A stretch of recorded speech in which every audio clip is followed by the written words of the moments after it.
비장 뉴스타. 오늘도 세미래정책연구소 허성무 소장님 어서 오세요. 네, 안녕하세요. 바른정당 이준석 노원병 당협위원장 어서 오십시오. 네, 안녕하십니까. 이준석 위원장은 뭐 나이가 젊으시니까 도시에 쭉 사셨으니까 농사 안 접으셨을 거예요. 그렇죠. 그렇죠. 허성무 소장님은 좀 접으셨어요? 예, 저는 뭐 어릴 때 시골에서 살았기 때문에 농사를 많이 지었고 대학 다닐 때까지도 주말에 가면 농사를 많이 지었죠. 지금도 다시 호미질을 하라 그러면 잘하실 수 있겠어요? 뭐 아주 잘하지 못하지만 옛날에 하던 그 가락이 있기 때문에 하죠.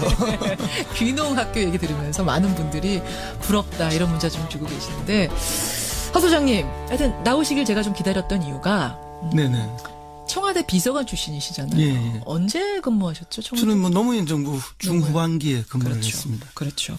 청와대 수석실 공간의 그 배치가 어떻게 돼 있어요? 뭐 수석실마다 조금씩 다르긴 하지만 그 수석실을 보좌하는 행정요원이 따로 하나 있고, 예. 그다음에 수석 행정관이 또 한 명 있고, 예. 그다음에 이제 수석실 방이 있고, 업무 공간이 그 옆에 회의실이 하나 있고, 회의실이 있고. 대체로 이제 그렇게 꾸며져 있죠. 지금 도대체 이 문건들이 네. 무슨 이거 고분에서 유물 발굴되듯이 네. 하루 만에 막 1000건이 나오고 300건이 나오고 어떻게 이렇게 쏟아질 수가 있는 건가? 그 공간이 상상이 전 잘 안 돼서요. 이제 뭐 이렇게 행정관들 공간들이 따로 있는데 행정관들은 뭐 그냥 자기 책상 하나에 이렇게 주어져 있는 공간이 있고 자기 사무랑 같은 일종의 캐비넷이 있었는데 예. 참여정부 때는 그 위에다가 이제 이렇게 두 개 했어요. 책상 위에. 책상 위에다가. 예, 그렇게 했는데 이제 그렇게 하니까 이렇게 각 행정관들이 이렇게 고립된 모습으로 있게 되고 이러니까 예. 이명박 정부 때 그렇게 하지 말고 다 트고 파티션도 낮게 해서 얼굴이 보이게 하라. 이렇게 해서 제가 이명박 정부 때 청와대 업무차 한번 들어가 보니까 예. 전부 이렇게 튀어놓고 이렇게 근무를 하더라고요. 예. 또 저희 때는 비서관은 독립된 방으로 이렇게 칸막이가 있었는데 예. 심지어 비서관도 칸막이 없이 이렇게 하고. 그럼 도대체 이 유물 같은 문건들은 도대체 어디서 나오는 그러니까 거예요? 여태까지 모르다가 두 달 동안. 비서관들 제 때는 가니까 제가 쓸 수 있는 그 캐비넷이 3개가 있었어요. 서랍용 캐비넷이 있고 일반적으로 우리가 하는 철제 캐비넷이 예. 하나 있고 그다음에 앞에 목재로 된 게 하나 자그마한 게 있었는데 예. 실제 이제 그런 걸 다 뭐 제가 열어보고 그렇지 않습니까? 전임자들이 뒀다고 해서 제가 다 챙겨볼 수도 없는 거고 근데 전임자들이 목재 캐비넷에 들어있는 뭐 정리된 회의 자료란 있었는데 그건 제가 한 번도 제대로 본 적이 없어요. 나올 때도 뭐 건드려 본 적도 없고 업무 인수인계한 때도 뭐 열쇠 하나 딱 주고 받았는데 그렇게 해도 업무가 다 됩니다. 왜냐하면 기존에 있던 행정가들이 다 보고를 하게 되고 예. 지금 앞으로 해야 할 업무 현재 추진 업무 그러니까 전 정권에서 있던 행정요원이 싹 바뀌는 게 아니니까 아닙니다. 혼재해 있으니까. 그렇죠. 지금 정부에도 전 정부에서 있던 행정요원 행정관이 아직도 대다수입니다. 일부 이제 지금 그 빠진 자리에 예. 새로운 행정관들이 들어갔고 부처에서 파견된 행정관들은 지금 교체 중에 있는 이해가 거고. 되네요. 예. 이준석 위원장님. 그러니까 네. 이게 우리가 전 사람이 집에서 빠지고 내가 이제 새 사람으로 이사를 싹 가는 거면 네. 다 뒤집는 거지만 그렇죠. 전에 사람이 한 2명 남아있는데 2명이 들어가는 거면 이게 다 뒤집는 건 아니니까. 그리고 뭐 집 이사할 때는 이제 뭐 사실 우리가 모든 거 진짜 쌀 한 톨도 안 남기고 다 빼가는 게 문화지만은 또 사무실 이사할 때 우리 보면은 그렇지가 보통 뭐 그건 놔두고 온 게 아니라 가져올 걸 뭐 이런 물건들이 조금씩 있거든요. 맞아요. 그런 맥락에서 이해할 수 있을 것 이게 같습니다. 싹 바뀌는 게 아니니까 사람이. 네. 거기가 핵심적이네요. 그러니까 남아있는 게 있을 수 있는 거네요. 예, 그래서 맨 처음에 우리가 이제 민정수석이 임명됐을 때 예. 뭐 인사검증이 제대로 안 된다고 했지만 근데 수석 하나만 들어간 거고 예. 나머지는 원래 있던 사람 그대로 있거나 또 맞아요. 빈자리에는 빈자리가 그대로 남아있는 그런 상황이었죠. 그러네요. 지금 뭐 청취자 김현근님을 위해서 많은 임 외에 많은 분들이 어떻게 그렇게 막 쏟아져 나올 수 있느냐라고 하셨는데 지금 좀 의문이 풀리셨을 것 같아요. 자, 아무쪼록 이 문건들이 국정농단 진실을 밝히는 어떤 단초가 되기를 일조하기를 바라면서 우리 오늘의 뉴스닥 상한가 하한가 들어가 보겠습니다. 먼저. 오늘은 좀 밝고 긍정적으로 상한가부터 가볼까요? 이준석 위원장 상한가 누구 골라오셨어요? 저는 김상조 위원장 골랐습니다. 김상조 공정거래위원장, 허성무 소장님? 예, 저는 그 우원식 더불어민주당 원내대표를 골랐습니다. 원식 원내대표. 먼저 이준석 위원장님. 예. 김상조 공정거래위원장 골라오셨어요? 이게 사실 관심 받는 자리가 그렇게 아니거든요. 공정거래위원장이. 그렇죠. 가끔가다 재벌 이슈 터지면은 거기에 대해서 입장 물어보고 기자들이 그러는 자리인데 이번 정부 들어서 김상조 공정거래위원장 같은 경우에는 사실상 경제민주화적인 요소의 정책들을 주도하는 모양새가 지금 되고 있어요. 맞아요. 오히려 예. 이게 뭐 경제부총리 이런 레벨에서 나오는 것이 아니라 오히려 공정거래위원장이 여러 가지 이슈를 선도하는 느낌인데 이러다 보니까 뭐 사실 이런 하나의 그 국민적인 인기라는 것이 서서히 높아져가는 것이 약간 보이고 그렇더라고요. 그러다 보니까 또 정치권은 또 이러면 또 이제 놓치지 않죠. 내년에 지방선거가 있다 보니까 혹시 지방선거용이 아니냐 또 이렇게 말은 호사가 돼도. 그런 얘기가 나와요? 그러니까 이게 왜 그러냐면요. 그러니까 아주 논리는 간단해요. 그런 말 하시는 분의 논리는. 예. 김상조 위원장이 초등학교까지인가 중학교까지인가를 구미에서 나왔어요. 구미에서. 그런데 지금 뭐 현 정권에서 이 경상북도에서 물론 정치 오래 하시고 열심히 하신 분들은 있겠지만은 이 정도로 인기가 높아져 본 경상북도 출신의 인물이 있었냐 이번 정권에서 뭐 그런 지점에서 그러면 차출해야 되는 거 아니냐? 뭐 따지고 보면 대구만 하더라도 뭐 예를 들어 김부겸 의원이라든지 아니면 뭐 홍일학 의원이라든지 현역 의원을 배출하고 그랬기 때문에 뭐 그분들이 항상 대표 정치인으로 언급됐지만은 김상조 위원장은 지금까지 교수만 하다가 이번에 그렇죠. 공정거래위원장 된지 2달 채 안 됐는데 한 달 이제 살짝 넘었는데 이 상황에서 상당히 인지도가 높아지고 있고 인기가 좋아지고 있다는 것이 지금 관건입니다. 근데 그 점은 제가 전혀 동의할 수가 없는데요. 그런 논리가 나오는 것 자체는 이제 김상조 위원장을 빨리 정부에서 쫓아내고 싶은 사람들의 음모가 들어있다 저는 그렇게 보고. 음모론입니까? 그런 면이 하나가 있고 그다음에 이 사실 뭐 태계 이항 선생이 경북지사로 나온다고 해서 지금 더불어민주당 후보로 나오면 되겠습니까? 대구에서 경북에서 그럴 만큼 지금 아직까지 강국하게 지역주의가 마지막으로 남아 있는 곳인데 이제 그런 이야기를 자꾸 하는 것 자체는 구미하면은 지금 박정희 우표 만드는 추진했던 그곳이잖아요. 뭐 저는 뭐 우표 추진하는 게 뭐 반드시 나쁘다 그런 이야기는 아닙니다. 왜냐하면 그렇게 하고 싶은 사람들도 있고 그게 뭐 다양하죠. 우리가 받아줄 수도 있는데 그러면 대신에 나중에 김대중 대통령 100주년 때도 그분들이 역으로 받아줘야 되는 거예요. 그런데 그분들은 받아주지 않으면서 이건 하겠다 이렇게 되면은 그거는 이제 지나치게 이제 한쪽으로 편향되기 때문에 좀 문제라 생각하고요. 어쨌든 이제 김상조 위원장을 상한가로 하신 거는 뭐 전적으로 동의하는데 이제 그렇기 때문에 뭐 경북지사로 나가야 된다 이런 논리가 시중에 나오는 거는 이분을 빨리 쫓아내고 싶은 사람들이 음모론의 한 표. 저는 그리 봅니다. 이준석 위원장도 그렇게 생각하세요? 저는 근데 이제 긍정적으로 보자면요. 아마 그 실제 대구 경북 지역에서 오랫동안 민주당 지지하셨고 지금까지 한 30년 동안 이겨본 선거가 없는 거잖아요. 그렇죠. 그쪽 지역의 당원들이나 이런 분들 입장에서는 꼭 김상조 위원장을 특정하지 않더라도 이번엔 지방선거 해볼 만하다 하고 이런 어떤 거물급 인사의 출마를 바라는 여론도 분명히 있을 겁니다. 그리고 지금 민주당의 어쨌든 지지도가 전례 없이 지금 이제 대구 경북 지역에 높기 때문에 아마 이번이 기회다 이렇게 보는 분들이 있을 거기 때문에 뭐 물론 아까 허성모 선생님 말씀하신 대로 이렇게 되면 이제 정부에서 빠져야 되는 거기 때문에 그걸 또 싫어하는 분들이 꽤 있겠지만은 그래도 이 말은 계속 불지피기 성격으로 나올 것 같습니다. 근데 그렇게 빼면 안 되는 거잖아요.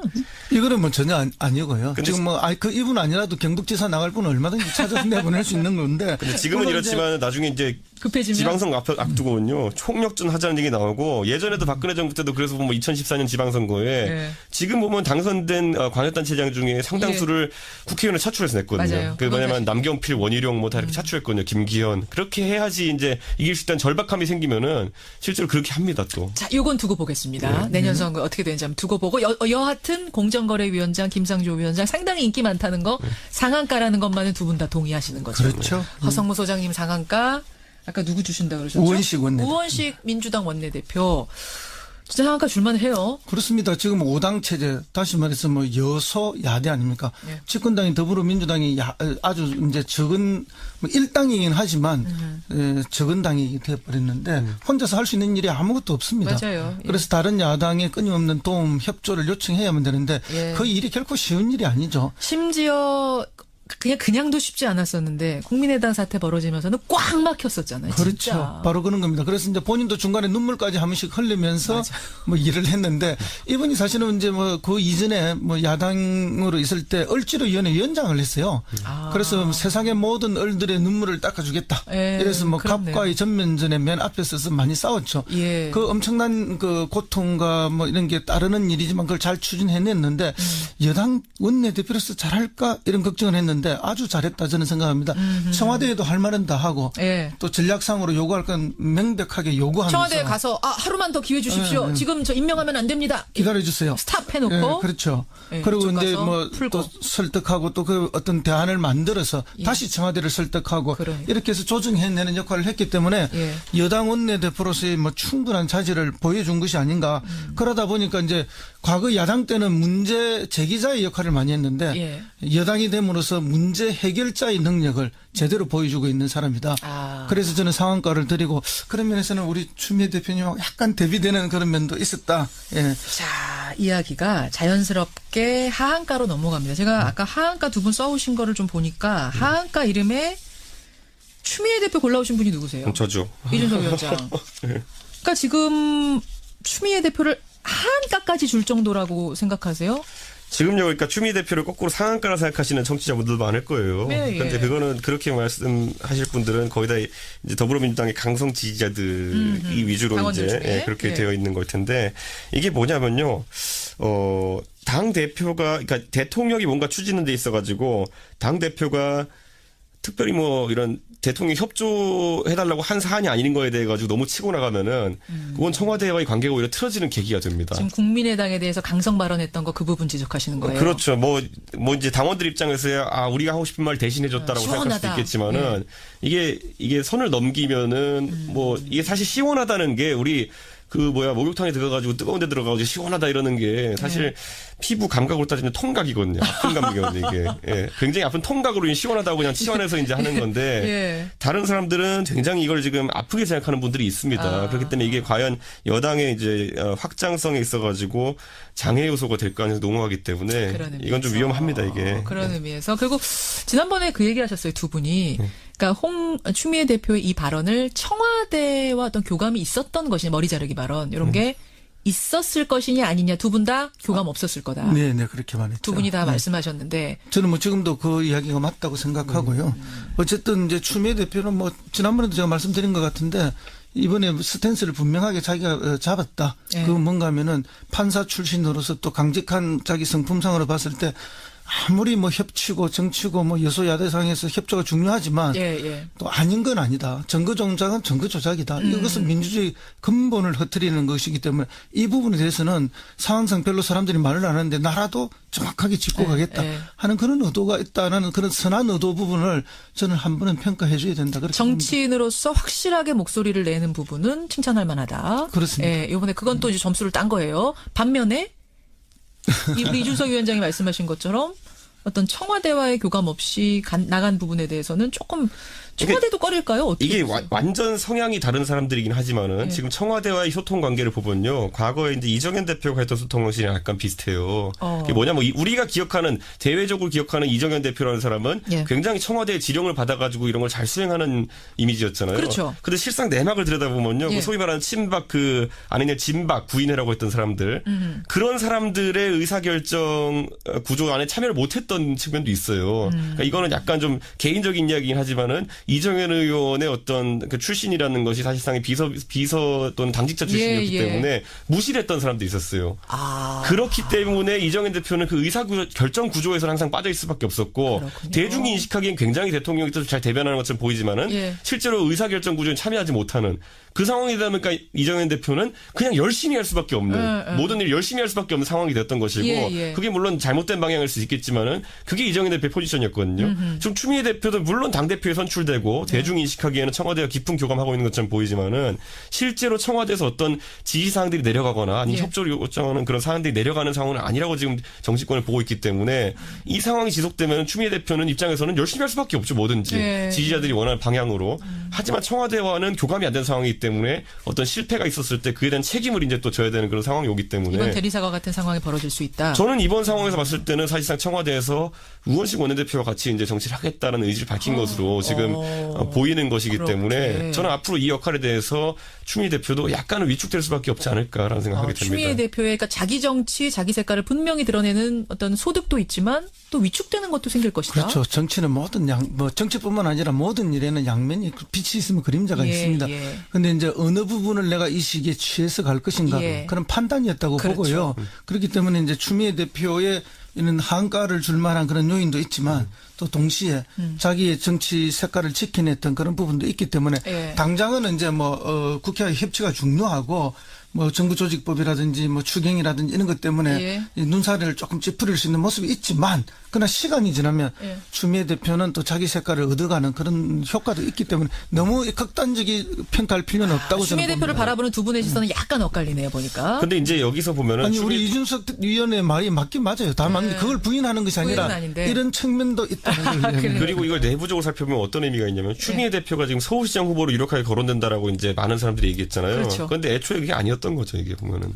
그 무슨 말씀이세요? 그러니까 추미애 대표 입장에서는 본인이 어쨌든 인지도도 닦고 이렇게 해주기 때문에 했던 건데 이런 일련의 상황들이 겹치면서 결국 추미애 대표는 출마를 부인하고 있거든요, 지금 주변에. 그렇죠. 그렇게 되고 지금 오히려 돌고 있는 이야기가 뭐냐면은 원래 우원식 원내대표도 서울시장의 뜻이 있다는 얘기 많이 돌았어요. 그래요? 그러니까 이름이 돌았던 분이 우원식 원내대표, 추미애 대표, 이인영 의원, 박원순 시장 뭐 여럿 있었거든요. 이재명 시장까지. 근데 그 중에서 우리가 참 재밌는 현상 볼 수 있는 게 뭐냐면은 대중적인, 제가 옆 동네에서 정치해서 그런지 모르겠지만 대중적인 인지도는 우원식 의원님이 좀 낮아요. 다른 분들에 비해서. 그런데 지금까지 당내에 있던 웬만한 경선에서는 항상 우원식 의원이 이겼습니다. 그렇게 됐나요? 그러니까 그게 이제 민평령계의 아주 좋은 지지를 받고 있기도 하지만은 우리가 봤을 때 지난번에 우상호 원내대표 됐을 때도 보면은 1차 투표에서는 우원식 의원이 이겼어요. 그러네요. 그러니까 당내 수많은 인사들이 을지로위원회 활동이라든지 이런 걸 통해 가지고 신망을 얻고 있는 부분이 있기 때문에 실제로 지금 서울시장 후보를 앞두고 추미애 대표가 너무 빨리 부상했었기 때문에 너무 빨리 치고 나간 거 아니냐? 그러니까 우리가 생각과 다른 어떤 당내 정치가 이루어지고 있습니다. 알겠습니다. 우원식 원내대표 곧 출연하실 거거든요. 제가 요 질문 할게요. 저한테 이제 뭐라 하실 겁니다. 이제 동네 가가지고 있으십니까? 야, 너 왜 그거 먼저 그렇게 가서 얘기하냐 이렇게 저한테 얘기하셔서 서울시장에 뜻있는 사람을 두 손으로 다 헤아릴 수가 없어요.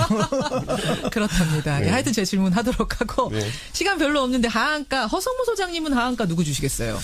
예, 저는 뭐 상한가를 드린 적도 있지만 오늘은 또 하한가를 홍준표 또 자유한국당 대표님께 드릴 또 하한가입니까 홍준표 대표? 왜요 이번엔? 이건 이 홍준표 대표 이미 허소정님이 예정되려면 상장 폐지됐어야 될 것 같은데 이게 보니까 이게 지금 연말에 한번 하한가 누가 최고로 많이 했는지. 네, 뭐 이분이 뭐 대선 후보로 나올 거다 그리고 대선 후보가 될 거다 또 당 대표가 될 거다 모든 이야기를 제가 뭐 미리 다 말씀을 드렸는데 그대로 되어 오고 계시죠. 맞아요. 근데 이제 이분이 뭐 이번에 이제 대통령이 초청하는 그 순방 외교에 관한 설명 그 오찬에 지금 안 오겠다는 거 아닙니까? 그러니까 지금 5당 대표를 초대했는데 그렇죠. 이분은 나 안 가겠다. 공식 거절했습니다. 예, 근데 그 명분이 뭐 6년 전에 FTA 통과될 때 뭐 내한테 반대했는데 그 사과 안 해서 내 못 간다.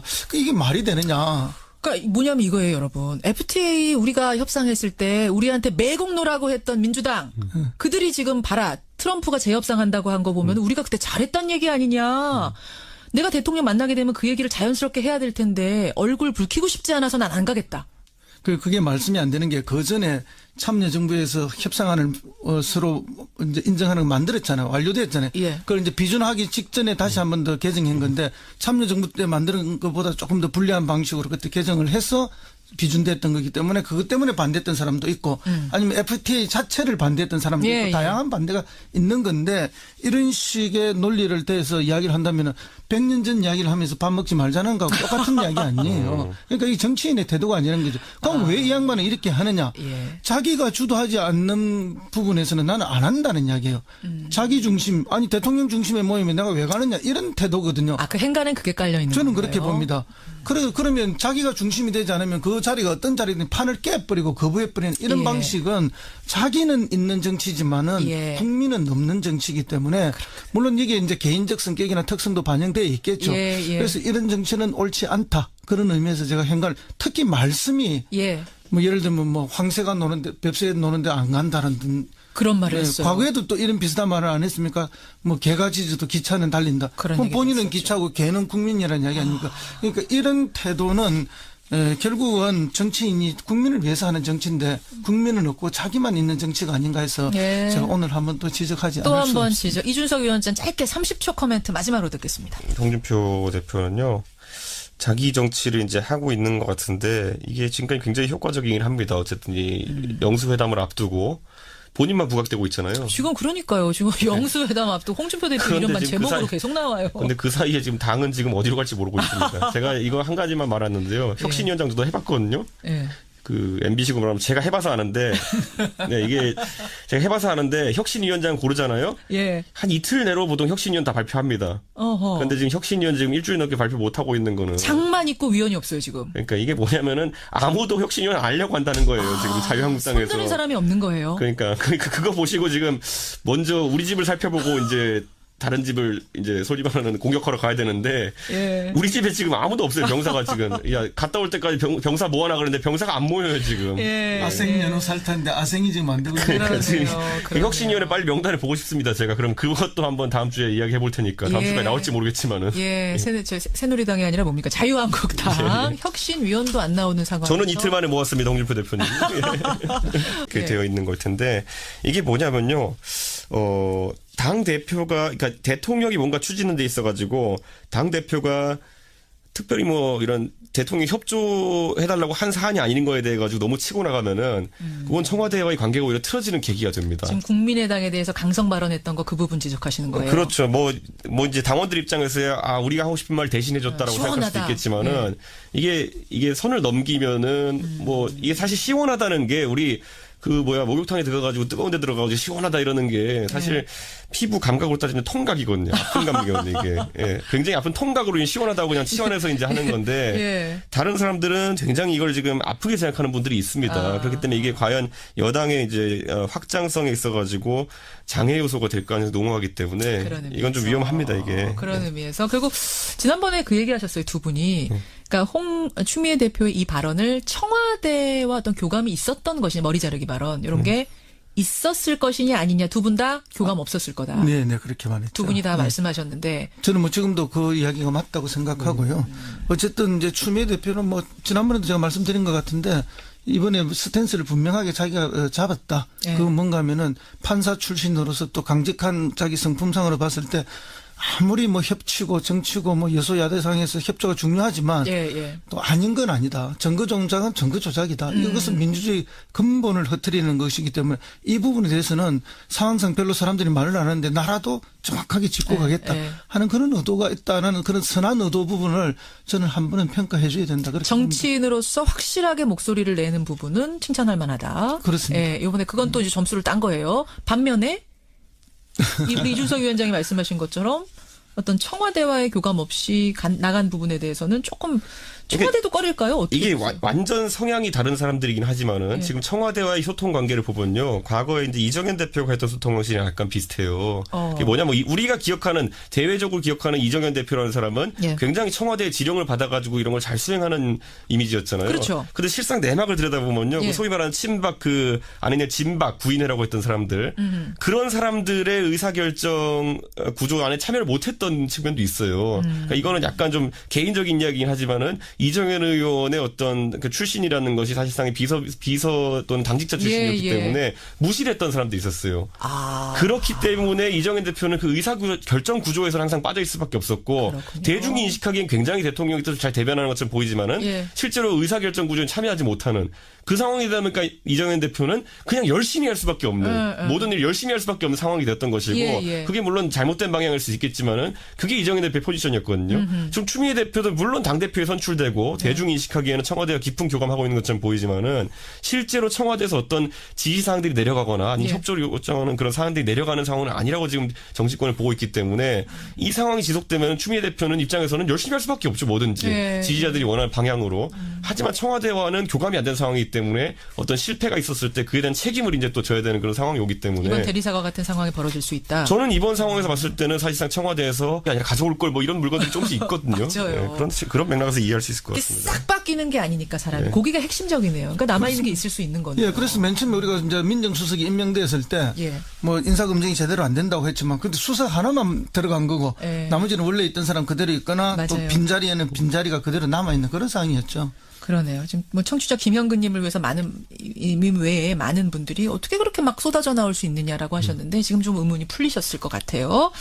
자, 아무쪼록 이 문건들이 국정농단 진실을 밝히는 어떤 단초가 되기를 일조하기를 바라면서 우리 오늘의 뉴스닥 상한가 하한가 들어가 보겠습니다. 먼저 오늘은 좀 밝고 긍정적으로 상한가부터 가볼까요? 이준석 위원장 상한가 누구 골라오셨어요? 저는 김상조 위원장 골랐습니다. 김상조 공정거래위원장. 화성호 소장님? 저는 그 우원식 더불어민주당 원내대표를 골랐습니다. 우원식 원내대표. 먼저 이준석 위원장님. 김상조 공정거래위원장 골라오셨어요?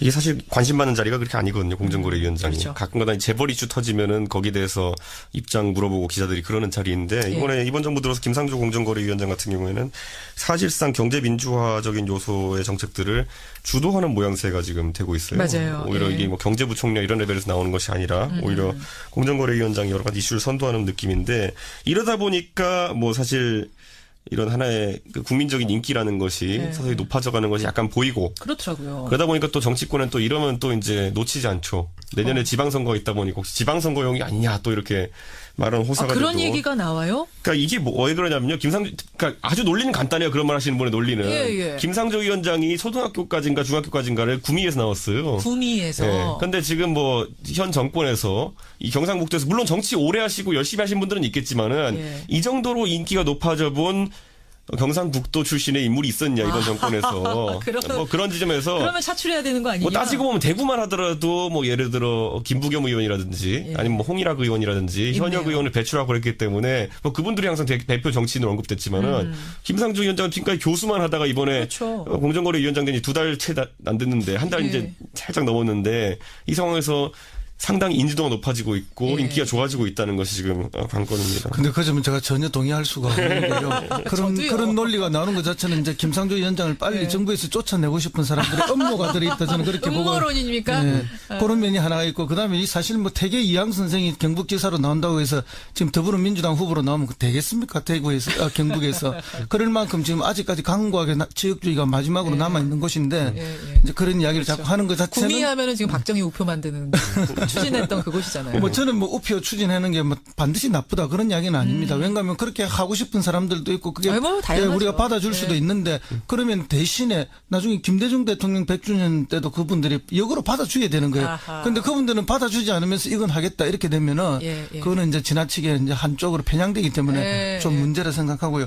어쨌든 이제 김상조 위원장을 상한가로 하신 거는 뭐 전적으로 동의하는데 이제 그렇기 때문에 뭐 경북지사로 나가야 된다 이런 논리가 시중에 나오는 거는 이분을 빨리 쫓아내고 싶은 사람들이 음모론의 만드는 한 음모다. 표. 저는 그리 봅니다. 이준석 위원장도 그렇게 생각하세요? 저는 근데 이제 긍정적으로 보자면요. 아마 그 실제 대구 경북 지역에서 오랫동안 민주당 지지하셨고 지금까지 한 30년 동안 이겨본 선거가 없는 거잖아요. 그렇죠. 그쪽 지역의 당원들이나 이런 분들 입장에서는 꼭 김상조 위원장을 특정하지 않더라도 이번엔 지방선거 해볼 만하다 하고 이런 어떤 거물급 인사의 출마를 바라는 여론도 분명히 있을 겁니다. 그리고 지금 민주당의 어쨌든 지지도가 전례 없이 지금 이제 대구 경북 지역에 높기 때문에 아마 이번이 기회다 이렇게 보는 분들이 있을 거기 때문에 뭐 물론 아까 허성모 선생님 말씀하신 대로 이렇게 되면 이제 정부에서 빠져야 되는 거기 때문에 그걸 또 싫어하는 분들이 꽤 있겠지만은 그래도 이 말은 계속 불지피기 성격으로 나올 것 같습니다. 근데 그렇게 빼면 안 되는 거잖아요.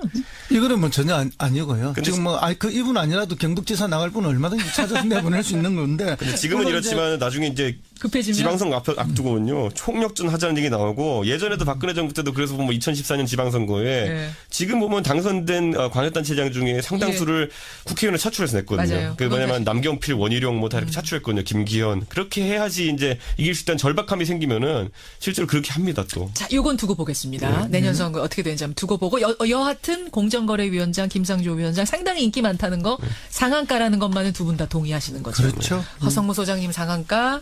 아까 누구 주신다 그러셨죠? 우원식 원내대표. 우원식 민주당 원내대표. 진짜 상한가 줄만 해요. 그렇습니다. 지금 5당 체제, 다시 말해서 뭐 여소 야대 아닙니까? 집권당인 더불어민주당이 아주 이제 적은 뭐 1당이긴 하지만 적은 당이 되어버렸는데 혼자서 할 수 있는 일이 아무것도 없습니다. 맞아요. 그래서 다른 야당의 끊임없는 도움, 협조를 요청해야만 되는데 그 일이 결코 쉬운 일이 아니죠. 심지어 그냥도 쉽지 않았었는데 국민의당 사태 벌어지면서는 꽉 막혔었잖아요. 그렇죠. 진짜. 바로 그런 겁니다. 그래서 이제 본인도 중간에 눈물까지 한 번씩 흘리면서 뭐 일을 했는데 이분이 사실은 이제 뭐 그 이전에 뭐 야당으로 있을 때 을지로위원회 위원장을 했어요. 그래서 세상의 모든 을들의 눈물을 닦아주겠다. 그래서 뭐 그렇네요. 갑과의 전면전에 맨 앞에 서서 많이 싸웠죠. 그 엄청난 그 고통과 뭐 이런 게 따르는 일이지만 그걸 잘 추진해냈는데 여당 원내대표로서 잘할까 이런 걱정을 했는데 아주 잘했다 저는 생각합니다. 청와대에도 할 말은 다 하고 또 전략상으로 요구할 건 명백하게 요구하면서 청와대에 가서 하루만 더 기회 주십시오. 지금 저 임명하면 안 됩니다. 기다려주세요. 스탑 해놓고. 그렇죠. 그리고 이제 뭐 또 설득하고 또 그 어떤 대안을 만들어서 다시 청와대를 설득하고 이렇게 해서 조정해내는 역할을 했기 때문에 여당 원내대표로서의 뭐 충분한 자질을 보여준 것이 아닌가. 그러다 보니까 이제 과거 야당 때는 문제 제기자의 역할을 많이 했는데 여당이 됨으로써 문제 해결자의 능력을 제대로 보여주고 있는 사람이다. 그래서 저는 상한가를 드리고 그런 면에서는 우리 추미애 대표님하고 약간 대비되는 그런 면도 있었다. 자, 이야기가 자연스럽게 하한가로 넘어갑니다. 제가 아까 하한가 두 분 써오신 거를 좀 보니까 하한가 이름에 추미애 대표 골라오신 분이 누구세요? 저죠. 이준석 위원장. 그러니까 지금 추미애 대표를 하한가까지 줄 정도라고 생각하세요? 지금요, 그러니까 추미애 대표를 거꾸로 상한가라 생각하시는 청취자분들도 많을 거예요. 네, 그런데 예. 그거는 그렇게 말씀하실 분들은 거의 다 이제 더불어민주당의 강성 지지자들이 위주로 당원들 이제 중에. 그렇게 시장 뉴스타 오늘도 세미래정책연구소 허성무 소장님 어서 오세요. 네, 안녕하세요. 바른정당 이준석 노원병 당협위원장 어서 오십시오. 네, 안녕하십니까. 이준석 위원장은 뭐 나이가 젊으시니까 뭐 도시에 쭉 사셨으니까 농사 안 접으셨을 거고. 그렇죠. 그렇죠. 허성무 소장님은 좀 접으셨어요? 예, 저는 뭐 어릴 때 시골에서 살았기 때문에 농사를 많이 지었고 대학 다닐 때까지도 주말에 가면 농사를 많이 지었죠. 지금도 다시 호미질을 하라 그러면 잘하실 수 있겠어요? 뭐 아주 잘하지 못하지만 옛날에 하던 그 가락이 있기 때문에 하죠. 귀농학교 얘기 들으면서 많은 분들이 부럽다 이런 문자 좀 주고 계시는데 허 소장님 하여튼 나오시길 제가 좀 기다렸던 이유가 네네. 청와대 비서관 출신이시잖아요. 예, 예. 언제 근무하셨죠? 청와대? 저는 뭐 노무현 정부 중후반기에 근무를 그렇죠. 했습니다. 그렇죠. 청와대 수석실 공간의 그 배치가 어떻게 돼 있어요? 뭐 수석실마다 조금씩 다르긴 하지만 그 수석실을 보좌하는 행정요원이 따로 하나 있고 예, 예. 그다음에 수석 행정관이 또 한 명 있고 예. 그다음에 이제 수석실 방이 있고 업무 공간이 그 옆에 회의실이 하나 있고 회의실이 있고. 대체로 이제 그렇게 꾸며져 있죠. 지금 도대체 이 문건들이 네네. 무슨 이거 고분에서 유물 발굴되듯이 네. 하루 만에 막 1000건이 나오고 300건이 나오고 어떻게 이렇게 쏟아질 수가 있는 건가? 그 공간이 상상이 전 잘 안 돼서요. 이제 뭐 이렇게 행정관들 공간들이 따로 있는데 행정관들은 뭐 그냥 자기 책상 하나에 이렇게 주어져 있는 공간이 있고 자기 사무랑 같은 일종의 캐비넷이 있었는데 예, 예. 참여정부 때는 그 위에다가 이제 이렇게 두게 했어요. 책상 위에. 책상 위에다가. 예, 그렇게 했는데 이제 그렇게 하니까 이렇게 각 행정관들이 이렇게 고립된 모습으로 있게 되고 이러니까 예, 예. 이명박 정부 때 그렇게 하지 말고 다 트고 파티션도 낮게 해서 얼굴이 보이게 하라. 이렇게 해서 제가 이명박 정부 때 청와대 업무차 한번 들어가 보니까 예. 전부 이렇게 튀어놓고 이렇게 근무를 하더라고요. 예. 또 저희 때는 비서관은 독립된 방으로 이렇게 칸막이가 있었는데 예, 예. 심지어 비서관도 칸막이 없이 이렇게 하고. 아, 그럼 도대체 이 유물 같은 문건들은 도대체 어디서 나오는 그러니까 거예요? 이제 여태까지 모르다가 두 달 그러니까 이제 동안. 비서관들 제 때는 가니까 제가 쓸 수 있는 그 캐비넷이 3개가 있었어요. 서랍용 캐비넷이 있고 일반적으로 우리가 하는 철제 캐비넷이 예. 하나 있고 그다음에 앞에 목재로 된 게 하나 자그마한 게 있었는데 예. 실제 이제 그런 걸 다 뭐 제가 열어보고 그렇지 않습니까? 전임자들이 뒀다고 해서 제가 다 챙겨볼 수도 없는 거고 이제 전임자들이 목재 캐비넷에 들어있는 뭐 정리된 회의 자료란 있었는데 그건 제가 한 번도 제대로 본 적이 없어요. 나올 때도 뭐 건드려 본 적도 없고 업무 인수인계한 때도 뭐 열쇠 하나 딱 주고 받았는데 그렇게 해도 업무가 다 됩니다. 왜냐하면 기존에 있던 행정가들이 다 보고를 하게 되고 예. 지금 앞으로 해야 할 업무 현재 추진 하기는 업무 기존 그러니까 전 정권에서 있던 행정요원이 싹 바뀌는 게 아니니까 아닙니다. 혼재해 있으니까. 그렇죠. 지금 정부에도 전 정부에서 있던 행정요원 행정관이 아직도 대다수입니다. 일부 이제 지금 그 빠진 자리에 예. 새로운 행정관들이 그런 들어갔고 거군요. 부처에서 파견된 행정관들은 지금 교체 중에 있는 이해가 거고. 되네요. 예. 이준석 위원장님. 그러니까 네. 이게 우리가 전 사람이 집에서 빠지고 내가 이제 새 사람으로 이사를 싹 가는 거면 네. 다 뒤집는 거지만 그렇죠. 전에 사람이 한 2명 남아있는데 2명이 들어가는 거면 이게 다 뒤집는 건 아니니까. 그리고 뭐 집 이사할 때는 이제 뭐 사실 우리가 모든 거 진짜 쌀 한 톨도 안 남기고 다 빼가는 게 문화지만은 또 사무실 이사할 때 우리 보면은 그렇지가 보통 뭐 그건 놔두고 온 게 우원식 원내대표와 같이 이제 정치를 하겠다는 의지를 밝힌 것으로 지금 보이는 것이기 그렇게. 때문에 저는 앞으로 이 역할에 대해서 추미애 대표도 약간은 위축될 수밖에 없지 않을까라는 생각하게 됩니다. 추미애 대표의 그러니까 자기 정치, 자기 색깔을 분명히 드러내는 어떤 소득도 있지만 또 위축되는 것도 생길 것이다. 그렇죠. 정치는 모든 뭐 정치뿐만 아니라 모든 일에는 양면이 빛이 있으면 그림자가 예, 있습니다. 예. 그런데 이제 어느 부분을 내가 이 시기에 취해서 갈 것인가 예. 그런 판단이었다고 그렇죠. 보고요. 그렇기 때문에 이제 추미애 대표의 이런 한가를 줄 만한 그런 요인도 있지만 또 동시에 자기의 정치 색깔을 지켜냈던 그런 부분도 있기 때문에 예. 당장은 이제 뭐 국회와 협치가 중요하고 뭐 정부조직법이라든지 뭐 추경이라든지 이런 것 때문에 예. 이 눈살을 조금 찌푸릴 수 있는 모습이 있지만 그러나 시간이 지나면 예. 추미애 대표는 또 자기 색깔을 얻어가는 그런 효과도 있기 때문에 너무 극단적인 평가할 필요는 없다고 추미애 저는 대표를 봅니다. 바라보는 두 분의 시선은 약간 엇갈리네요, 보니까. 근데 이제 여기서 보면은 아니 추미애 우리 이준석 위원의 말이 맞긴 맞아요. 다만 그걸 부인하는 것이 아니라 부인은 아닌데. 이런 측면도 있다는 거예요. 그래요? 그리고 이걸 내부적으로 살펴보면 어떤 의미가 있냐면 추미애 대표가 지금 서울시장 후보로 유력하게 거론된다라고 이제 많은 사람들이 얘기했잖아요. 그렇죠. 그런데 애초에 그게 아니었던 거죠, 이게 보면은. 그건 무슨 말씀이에요? 그러니까 추미애 대표 입장에서는 본인이 어쨌든 인지도도 닦고 이렇게 해주기 예, 예. 때문에 했던 건데 이런 일련의 상황들이 겹치면서 결국 추미애 대표는 출마를 부인하고 있거든요, 지금 주변에. 그렇죠. 그렇게 되고 지금 오히려 돌고 있는 이야기가 뭐냐면은 원래 우원식 원내대표도 서울시장의 뜻이 있다는 얘기 많이 돌았어요. 그래요? 그러니까 이름이 돌았던 분이 우원식 원내대표, 추미애 대표, 이인영 의원, 박원순 시장 뭐 여럿 있었거든요. 이재명 예, 시장까지. 예. 근데 그 중에서 우리가 참 재밌는 현상 볼 수 있는 게 뭐냐면은 대중적인 제가 옆 동네에서 정치해서 그런지 모르겠지만 대중적인 인지도는 우원식 의원님이 좀 낮아요. 다른 분들에 비해서. 예. 그런데 지금까지 당내에 있던 웬만한 경선에서는 예. 항상 우원식 의원이 이겼습니다. 그렇게 됐나요? 그러니까 그게 이제 민평령계에 아주 좋은 지지를 받고 있기도 하지만은 우리가 봤을 때 지난번에 우상호 원내대표 됐을 때도 보면은 예. 1차 투표에서는 우원식 의원이 이겼어요. 그러네요. 그러니까 당내 수많은 인사들이 이 을지로위원회 활동이라든지 이런 걸 통해 가지고 신망을 얻고 있는 부분이 있기 때문에 실제로 지금 서울시장 후보를 앞두고 추미애 대표가 너무 빨리 부상했었기 때문에 너무 빨리 치고 나간 거 아니냐? 그러니까 우리가 생각한 것과 다른 어떤 당내 정치가 이루어지고 있습니다. 알겠습니다. 우원식 원내대표 곧 출연하실 거거든요. 네. 제가 요 질문 할게요.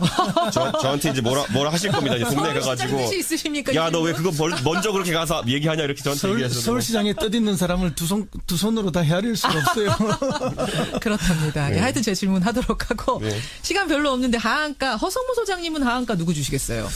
예, 저는 상한가를 드린 적도 있지만 오늘은 또 하한가를 홍준표 또 자유한국당 대표님께 드릴 또 수 있습니다. 하한가입니까 홍준표 대표? 왜요 이번엔? 이건 이 홍준표 대표 이미 허소정님이 예정되려면 상장 폐지됐어야 될 것 같은데 이거 보니까 이거 지금 연말에 한번 하한가 누가 최고로 많이 했는지. 예, 이분이 대선 지켜봐야 후보로 나올 거다, 그리고 대선 후보가 될 예. 거다, 또 당 대표가 될 거다, 모든 이야기를 제가 미리 다 말씀을 드렸는데 예. 그대로 되어 오고 계시죠. 맞아요. 근데 이제 이번에 이제 대통령이 초청하는 그 순방 외교에 관한 설명 오찬에 지금 안 오겠다는 거 아닙니까? 그러니까 지금 5당 대표를 초대했는데 그렇죠. 이분은 나 안 가겠다. 공식 거절했습니다. 예, 근데 그 명분이 6년 전에 FTA 통과될 때 내한테 반대했는데 그 사과 안 해서 내 못 간다.